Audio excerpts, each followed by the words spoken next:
मैं हूं स्वाति गंगोपाध्याय और मैं आज आपके सामने आई हूं एक बहुत ही नया और दूसरे किस्म का टॉपिक का वीडियो लेकर। जैसे कि आप सब जानते हैं कि I belong to the numerology and the vastu profession and I am also a coach in the same field.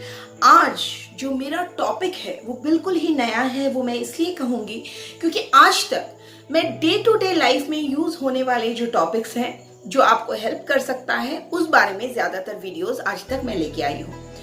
जो आज का वीडियो है ये भी आपके डे टू डे लाइफ में जरूर हेल्प कर सकता है आपको, वो बात अलग है, लेकिन ये जरा सा हटके इसलिए है क्योंकि ये हमें अपना जो स्पिरिचुअल वर्ल्ड है उससे कहीं ना कहीं लिंक करता है, लेकिन बहुत ही साइंटिफिकली।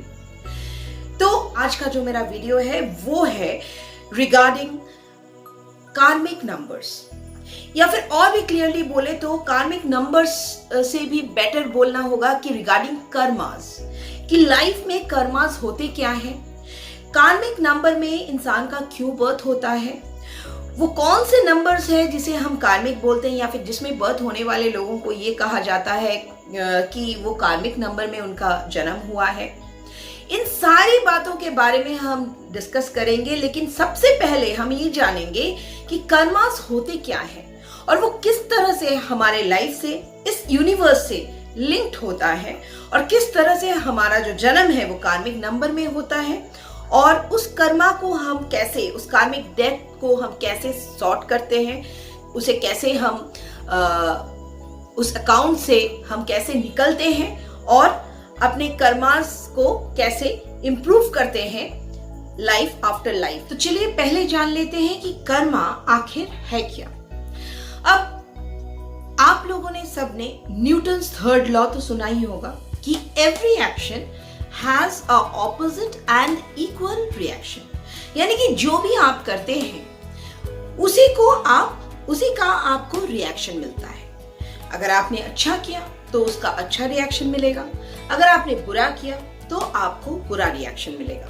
ये है आपका न्यूटन्स थर्ड लॉ। अब बिल्कुल इसी पर आधारित है, ये आप सोच सकते हैं कि कर्मा जो है ये बिल्कुल इसी पर आधारित है। यानी कि आज से पहले, यानी कि पहले के लाइफ्स में हम जितने भी लाइफ्स आज तक जी चुके हैं हर कोई, उसमें हमने हर किसी ने कुछ ना कुछ किया होगा। किसी ने अच्छा किया होगा, किसी ने बुरा किया होगा, किसी के हाथ से गलती से बुरा हो गया होगा, बहुत कुछ हो सकता है ऐसा ही। लेकिन कर्मा कैसे डिसाइड होता है? अब सोचिए कि कर्मा जो है वो इस तरह से डिसाइड होता है कि आप जब भी कोई काम करने जा रहे हैं या फिर कोई भी एक्शन जब आप करते हैं उसके पीछे आपका जो इंटेंशन है वो क्या है, ये जानना जरूरी होता है। अब सोचिए कि जैसे कि अगर किसी डॉक्टर ने ऑपरेशन थिएटर में घुस के किसी रोगी को बचाना चाहा और उसका डेथ हो गया, तो उनका इंटेंशन जो था उसके पीछे उस रोगी को बचाने का था, उस पेशेंट को बचाने का था, मारने का नहीं था। तो इन दैट केस जो है वो डॉक्टर जो है उनका कर्मा वो अच्छा ही कहलाएगा। उनके हाथ से किसी का डेथ तो हो गया, लेकिन वो डेथ इसलिए हुआ क्योंकि वो उसे बचाना चाहते थे, इसीलिए उन्होंने उनका ऑपरेशन किया और ऑपरेशन थिएटर में अचानक उनका डेथ हो गया। तो ये उनके हाथ में नहीं था, वो अच्छे इंटेंशन से ही उस पेशेंट को ठीक करने का कोशिश कर रहे थे, लेकिन एक्सीडेंटली उनका डेथ हो जाता है। तो यहाँ जो इस डॉक्टर का जो कर्मा है ये अच्छे कर्मों में ही जाएगा नेचुरली। लेकिन अगर कोई जानबूझ के किसी का जान ले ले, कोई जानबूझ के किसी का मर्डर कर दे, किसी का जो है रेप कर दे, किसी के घर में चोरी कर ले, डाका डाल दे, एटसेट्रा एटसेट्रा, ऐसा कोई भी काम जो इंटेंशनली इसलिए किया जाए कि किसी और का बुरा हो उससे, तो फिर नेचुरली वो कर्मा जो है वो अच्छा नहीं कहलाएगा। वो कर्मा जो है वो कार्मिक डेप्थ्स में चला जाएगा। यानी कि आपने उस लाइफ में या फिर उस व्यक्ति ने उस लाइफ में जो है अपने कर्मास को बिगाड़ लिया है। अब क्या होगा? अब बहुत बार ऐसा देखा जाता है कि पनिशमेंट जो है उसको उसी जन्म में मिल जाता है। अब ऐसा भी होता है कि उस जन्म में तो उनको कुछ समझ में नहीं आया। सोचिए कि किसी डाकू ने डाका डाला और बड़े ही रईसी से अपना जो है जिंदगी बिताई। अब नेक्स्ट लाइफ में वही बंदा पैदा होता है। अब वो पैदा होने के बाद वो बहुत ही एक अच्छा इंसान बन के बड़ा होता है। इस लाइफ में वो बड़ा ही एजुकेटेड, बहुत ही अच्छा नौकरी करने वाला या फिर बिजनेस करने वाला एक बंदा होता है। अब अचानक जाके वो देखने लगता है कि उसकी सारी जो चीजें हैं वो एक के बाद एक बिगड़ती जा रही है। डिफरेंट जो प्रॉब्लम्स है उसकी लाइफ में आते जा रहे हैं। अब नेचुरली उनको क्या लगने लगता है कि मैंने तो ऐसा कुछ नहीं किया, किसी का कुछ भी नहीं बिगाड़ा, फिर मेरे लाइफ में ऐसा क्यों हो रहा है। अब उनको तो ये पता नहीं चल रहा है कि ये जो कर्मा है ये उनके पिछले जन्म का कर्म है। अब आप इस पे बिलीव कर भी सकते हैं और नहीं भी कर सकते हैं, लेकिन जो यूनिवर्स है वो इसी तरह से चलता है। यूनिवर्स चल रहा है हमारे कर्मास के ऊपर, यानी कि हम यूनिवर्स को जैसे चला रहे हैं यूनिवर्स बिल्कुल वैसे ही चल रहा है। आज जो ये सिचुएशन है कोविड का, ये जो सिचुएशन राइज हुआ है, इसमें हर किसी का कर्मा लिंक्ड है। कहीं ना कहीं हम अपने कार्मिक डेप्थ में इस तरह से फंसे हुए थे कि ये सिचुएशन राइज हुआ है, और हर कोई हम लोग ये सोच रहे हैं कि ऐसा हमारे साथ ही क्यों हुआ। ये इसलिए हुआ क्योंकि हम लोग ही रिस्पॉन्सिबल है इसका। Whatever you sow, you will reap the same thing. जो आप बोएंगे आप उसी को भोगेंगे, तो वही चीज हो रहा है और यही है कर्मा। अब सवाल ये आता है कि कर्मा, सोचिए कि आपने अपने लास्ट लाइफ में या फिर उससे पहले किसी लाइफ में, बहुत सारे जन्म हम सब ने लिए हैं आज तक, तो कोई भी लाइफ ऐसा है जहां पे आपने अपना कर्मा बिगाड़ लिया, किसी लाइफ में आपने उसे सुधार भी लिया। अब ये जो डेप्थ है, कार्मिक डेप्थ है, जो कार्मिक अकाउंट है, इसको आपको क्लोज करना होता है। किस तरह से? अगर आपने कोई बुरा कर्म किया है तो उसको आप अच्छाई से सॉर्ट आउट कर सकते हैं अपने नेक्स्ट लाइफ में। अब जनरली क्या होता है? जनरली ये होता है कि बहुत लोग ऐसे हैं जिनका जन्म जो है कार्मिक नंबर्स में होता है। अब सवाल ये आता है कि कुछ ही लोगों का जन्म कार्मिक नंबर्स में होता है और दूसरे लोगों का कार्मिक नंबर्स में नहीं होता है। ऐसा क्यों? तो क्या इन लोगों को ही अपने कर्मास को मानने चाहिए और दूसरे लोगों को नहीं? जी नहीं, बिल्कुल नहीं है ऐसा। बात क्या है कि सोचिए कि कोई भी इंडिविजुअल हो सकता है कि पिछले जन्म में वो कोई ऐसी जगह पे काम करते हो जहां पे उनके पास बहुत सारा पावर था, यानी कि वही हेड थे और उनके ही हाथों से सारी चीजों का जो डिसीजन है वो लिया जाता होगा, उनके ही पास पैसे आते होंगे और उन्हीं के हिसाब से खर्चा भी होता होगा उस ऑर्गेनाइजेशन में। अब क्योंकि उनके पास वो पावर था तो उन्होंने अपने पावर का जो है मिसयूज कर लिया। अब वो पावर का जो मिसयूज किया है उन्होंने, वही उनका जो है बुरा कर्म बन गया, क्योंकि वो उन्होंने तो इंटेंशनली उस पावर को मिसयूज किया। तो कोई भी काम जब हम लोग इंटेंशनली करते हैं, कोई भी बुरा काम, तो वो हमारे कर्मा में गिना जाएगा और वो बुरा कर्म हो जाएगा अगर वो बुराई की तरफ हो तो ये इंसान जिसने अपने पावर का मिसयूज किया है, इसका जन्म इस बार एक कार्मिक नंबर में हो जाता है। अब ऐसा क्यों? क्योंकि जैसे ही ये कार्मिक नंबर में इनका जन्म होता है, इसका मतलब ये है कि इन्होंने कार्मिक डेप्थ जो है लास्ट लाइफ का, ये लेके ही इस जन्म में आए हैं। अब इनको इस जन्म में क्या करना है? इस कार्मिक डेप्थ को जो है सॉर्ट आउट करना है, यानी कि इसको इक्वलाइज करना है कोई अच्छे कर्म से। जितना बुराई इन्होंने किया है लास्ट लाइफ में, उसको इन्हें अच्छे कर्म में बदलना है इस लाइफ में, अच्छाई में बदलना है इस लाइफ में। अब क्या होता है जनरली, इस इंसान को जो है इस लाइफ में भी बिल्कुल वही पावर्स जो उनका पहले लाइफ में था, ये इनको मिलता है, बिल्कुल सेम पावर्स।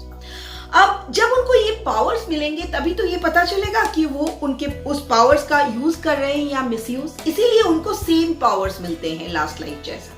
अब अगर इस लाइफ में भी उन्होंने फिर से उस पावर को मिसयूज किया, यानी कि उन्होंने अपना जो बुरा कर्म है उसका जो क्वांटिटी है उसको बढ़ा दिया, और अगर उन्होंने उस पावर के होते हुए भी इस बार अच्छे कर्म किए, उसी पावर को अच्छे काम में लगाए, लोगों के अच्छाई में लगाए, तो फिर क्या होगा?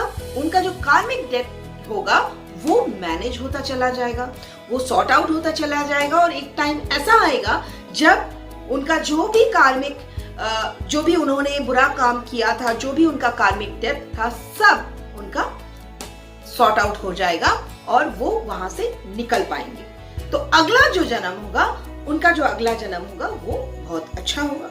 अब ऐसा भी हो सकता है कि वो वापस इस जन्म में भी वही कर्म करें, फिर से वो अपने पावर को मिसयूज करें, तब क्या होगा? तब उनको पनिशमेंट मिल सकता है। हो सकता है इस जन्म में मिले, या फिर से नेक्स्ट जन्म में वो इसी कर्मा को लेकर आगे जाए और वहां पे उसको जाके पनिशमेंट मिले, या फिर उनका लाइफ ऐसा हो कि उन्हें समझ में ही ना आए कि क्यों उनका लाइफ ऐसा होता है। तो दोस्तों, ये आप अच्छी तरह से अब तक जान गए होंगे, या फिर मैंने समझा दिया होगा आपको कि जो हम इस जन्म में भोग रहे हैं उसके लिए कहीं ना कहीं किसी ना किसी जन्म में हम ही जिम्मेदार थे, या फिर आज जो हम कर रहे हैं इसके पीछे भी हम कहीं ना कहीं नेक्स्ट जन्म में हम इसको भोगेंगे और इसकी जिम्मेदारी भी जो है वो हमारी ही होगी। अब सवाल आता है कि वो कौन से लोग हैं जो कार्मिक नंबर में पैदा हुए हैं, या फिर वो कौन से नंबर्स है जिसे हम कार्मिक नंबर्स कहलाते हैं। तो अगर किसी भी महीने के 10th को, 13th को, 14th को, 16th को या फिर 19th को किसी का जन्म होता है तो ये कहा जाता है कि वो कार्मिक नंबर्स में बॉर्न हुए हैं। अब अलग अलग से जो है हम कार्मिक नंबर्स को अलग अलग से आज इस वीडियो में हम उसके डेप्थ में नहीं जाएंगे, क्योंकि हर एक कार्मिक नंबर का जो है डिफरेंट कारण होता है। हर कार्मिक नंबर हमें किसी ना किसी तरफ इशारा करता है कि कोई आदमी ऐसा हो सकता है कि जिन्होंने मर्डर किया हो, स्मगलिंग किया हो, चोरी किया हो, डाका डाला हो, उनका जो डेट ऑफ बर्थ है वो किसी पर्टिकुलर कार्मिक नंबर में हो सकता है। और ऐसा कोई हो सकता है जिसका रिलेशनशिप में कोई इशू हो, शायद वो रिलेशनशिप में कोई प्रॉब्लम किया हो लास्ट लाइफ में, उसका फिर नंबर दूसरा होगा।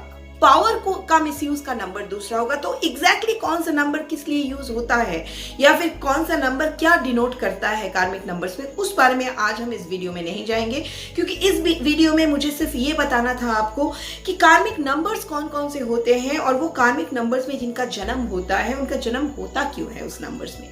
अब ये हमने अभी तक मैंने आपको ये समझा दिया कि क्यों जन्म होता है उनका कार्मिक नंबर्स में, लेकिन ये जरूरी नहीं कि इस लाइफ में अगर कोई कार्मिक नंबर में पैदा नहीं हुआ है वो अगले लाइफ में भी कार्मिक नंबर में पैदा नहीं होगा, क्योंकि उसका इस जन्म का कर्माज ही ये बताएंगे कि उसके जो अगले जन्म आने वाले हैं वो कार्मिक नंबर्स में वो पैदा होगा या फिर नहीं हो। लेकिन अगर हम लोग कार्मिक डेप्थ में हैं और हम लोग उसको उतारने का कोशिश कर रहे हैं इस जन्म में, तो इसमें कोई बुराई नहीं है, क्योंकि यही लाइफ है। यूनिवर्स को हम लोग हर कोई इसी तरह से चला रहे हैं। हम यूनिवर्स को कुछ दे रहे हैं, कुछ पॉजिटिव दे रहे हैं, तो यूनिवर्स हमें उसके बदले में पॉजिटिव दे रही है। हम अगर नेगेटिव दे तो यूनिवर्स भी हमें नेगेटिव ही देगा। तो नेचुरली यही बात है कर्मास का। मेरे ख्याल से मैंने कर्मास के बारे में आपको बहुत ही अच्छी तरह से समझा दिया है। तो आज का जो मेरा वीडियो है वो यहीं तक का था। आपने जान लिया होगा कि whether you are born on a karmic number और नॉट। अगर इसके बारे में आगे भी आपको जानना हो तो फिर मेरा जो ऑनलाइन कोर्सेज है उसमें जाके आप कोर्स कर सकते हैं, आप जान सकते हैं, क्योंकि वो वास्ट टॉपिक है, सिर्फ एक ही वीडियो में वो बताया नहीं जा सकता। लेकिन जो मैंने आपको आज बताया है वो बड़ा ही इम्पोर्टेंट बात है। वो ये है कि अपना जो है कर्मास को सुधार लेना ही अच्छा है, अच्छे कर्म के तरफ आगे बढ़ना ही अच्छा है, ताकि हम जो आने वाले लाइफ है और ये जो लाइफ है सबको हम अच्छे से लीड कर पाए और हमारे लाइफ में सब कुछ अच्छा ही अच्छा हो। तो आज का वीडियो यहीं तक का था दोस्तों।